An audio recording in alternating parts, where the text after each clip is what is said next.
Bonjour à tous. Un oxymore n'est pas une notion mathématique. Et pourtant, j'aimerais vous parler des mathématiques comme logique de l'irrationnel humain. Mathématicienne de formation, j'ai appris la rationalité. Aujourd'hui, je gère un campus universitaire. Mon quotidien est l'irrationnel humain. Je vis en Tunisie, pays des oxymores. La question que je me suis posée est: faut-il être rationnel pour réussir? Pour moi, la rationalité mathématique doit être une logique de pensée et non pas de fonctionnement. Je vais vous raconter une petite anecdote. Après un bac à Tunis, je suis partie à Paris pour faire une prépa. Les études étaient difficiles et l'éloignement du cocon familial n'a pas arrangé les choses. Pour les petits bobos de parcours, j'avais l'habitude d'appeler ma mère. Structurée et rationnelle comme elle m'aidait souvent à m'en sortir. Mais au bout du énième ratage, j'ai appelé mon père, désespéré. C'était peut-être le moment d'arrêter ses études et de rentrer en Tunisie. Et je lui ai dit: j'ai complètement raté le devoir de maths. C'était vraiment du chinois pour moi. Alors il m'a répondu: pas grave ma fille, apprends le chinois. Cette petite réaction inattendue m'a procuré un moment de bonheur immédiat. Ça m'a fait énormément de bien. Il ne m'a pas apporté une solution à mon problème. Et pourtant, il m'a fait sourire. Je pense que jusqu'à ce jour, il ne réalise toujours pas l'effet de cette petite boutade pendant un moment de désespoir. J'étais fière quelques années plus tard quand j'ai pu lui dire: je n'ai toujours pas appris le chinois, mais je suis docteur en maths. J'aimerais partager avec vous 2 enseignements que j'ai tirés de cette petite histoire, qui ont façonné mon caractère et changé ma façon de voir les choses. La première: face à une situation complexe, pas la peine d'alourdir encore l'ambiance, autant en rire. La deuxième: pour réussir, il n'y a pas qu'un seul chemin. Et le meilleur chemin, c'est probablement à soi de le créer. Aujourd'hui, je gère le campus tunisien de l'université Paris-Dauphine, celle-là même qui m'a formée. Je développe des programmes orientés vers les métiers d'avenir et les métiers à forte valeur ajoutée en Tunisie et plus généralement en Afrique. J'utilise les mathématiques différemment et cela me convient parfaitement. J'ai changé mon quotidien de la gestion de la rationalité mathématique à la gestion de l'irrationnel de l'humain. Contrairement à une démonstration de maths où tout se construit sur des étapes toutes justifiées et vérifiées les unes après les autres, le capital humain se construit sur l'incertain et l'erreur. On peut faire des erreurs pour pouvoir avancer. Le tout est de savoir en tirer les enseignements, se relever vite et bien. Le développement du capital humain, qu'il soit des étudiants, des entrepreneurs ou des collaborateurs en entreprise, suit un processus aléatoire qui évolue dans le temps. Il dépend de 2 variables: l'optimisme et la ténacité. Mais vous allez me dire que cela dépend énormément du travail aussi. Pour moi, le travail est une variable engendrée et non pas une variable explicative. Si nous avons l'optimisme et la ténacité nécessaires, alors le travail suivra. Le développement du capital humain n'est pas un processus continu. C'est un processus assaut. Car il rebondit à chaque fois où on a une période de complexité, qu'on peut appeler aussi, en mathématiques, un temps d'arrêt. Pour les non-matheux, c'est quoi un temps d'arrêt? Un temps d'arrêt est un moment aléatoire que l'on ne peut reconnaître que lorsque la catastrophe arrive. Concrètement, pour un étudiant, ça peut être ce moment où il reçoit des résultats en dessous de ses attentes alors qu'il a bien travaillé pendant toute l'année. Pour un entrepreneur, cela peut être le moment où sa créativité est bloquée à cause d'un manque de financement suite à un pitch. Et pour un pays comme la Tunisie, cela peut être un 14 janvier 2011, date à laquelle un président quitte son pays suite au soulèvement de la population. Bref, pendant ce temps d'arrêt, on est désorienté. Et pourtant, il faut faire un choix. Ce choix est une option stratégique, car c'est ça qui va permettre à la courbe d'avoir un saut vers le bas, ou vers le haut plutôt, ou vers le bas.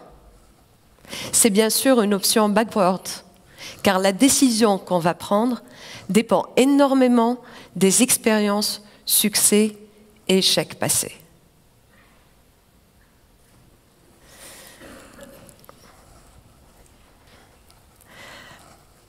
Alors, la plupart des gens pensent que l'option qui mène vers le succès et aboutit au bonheur est la suivante.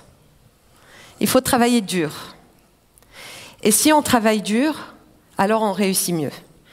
Et si on réussit mieux, alors on est heureux. Ça ne se passe pas du tout comme ça. Les spécialistes des sciences du bonheur suggèrent de faire exactement le contraire. En temps d'arrêt, il faut d'abord commencer par tenter d'engendrer un sentiment de bonheur en élevant son seuil de positivité. Cette sensation de bonheur va permettre au cerveau, en mode positif, de mieux visualiser la réussite et de s'y projeter. Et si on visualise mieux la réussite, alors on est plus motivé et plus efficace. Le tout est de savoir comment engendrer cette sensation de bonheur. Comment sourire quand la situation paraît compliquée ou insurmontable. Il ne s'agit pas de se mentir ou de traduire des éléments négatifs en éléments positifs, mais d'essayer de trouver les points positifs qui nous font changer notre perception de la situation. Selon ces spécialistes des sciences du bonheur, seulement 25% des réussites professionnelles sont liées au QI. 75% des réussites professionnelles sont liées au niveau de l'optimisme, l'environnement relationnel et la capacité de transformer sans stress en un défi et non pas une menace. Je me souviens encore de cette période juste après le 14 janvier 2011. Ayant été victime d'un pillage, la nuit du 14 au 15, mon sentiment prédominant était la peur. Avec des amis, nous avons tenté de trouver ces moments de bonheur que seule la révolution nous permettait d'avoir. Nous avons contacté JR, lauréat TED 2011. JR est l'auteur du projet Face to Face entre Palestine et Israël.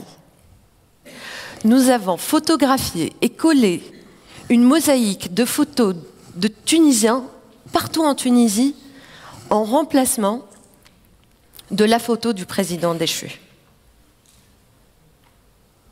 JR a baptisé ce projet Artocratie. Le plus drôle de cette histoire était de me retrouver en train de coller des photos sur la Porte de France à 3 heures du matin avec les copains pour éviter la foule. Moi, coller des photos à 3 heures du matin, il ne m'était même pas venu à l'esprit de le faire quand la sécurité était bien établie.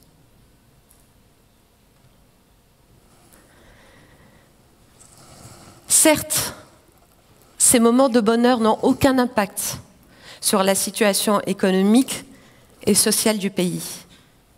Mais cela nous a procuré un moment de bonheur. Et le fait de participer avec JR dans son art nous a permis de changer notre perception de la situation. JR en a fait un livre et une des photos a fait la couverture d'un guide. Finalement, ce temps d'arrêt national était l'occasion d'une explosion artistique.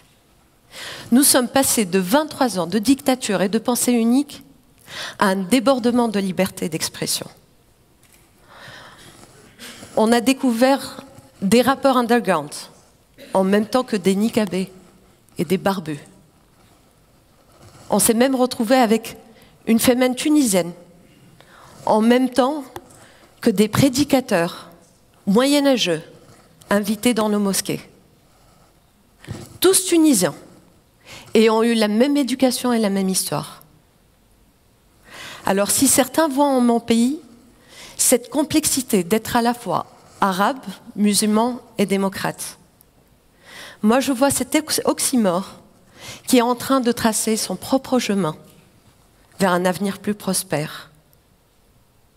Les jeunes démocraties se construisent avec des temps d'arrêt, et que avec des temps d'arrêt. Et leur réussite dépend de la réussite de ces jeunes.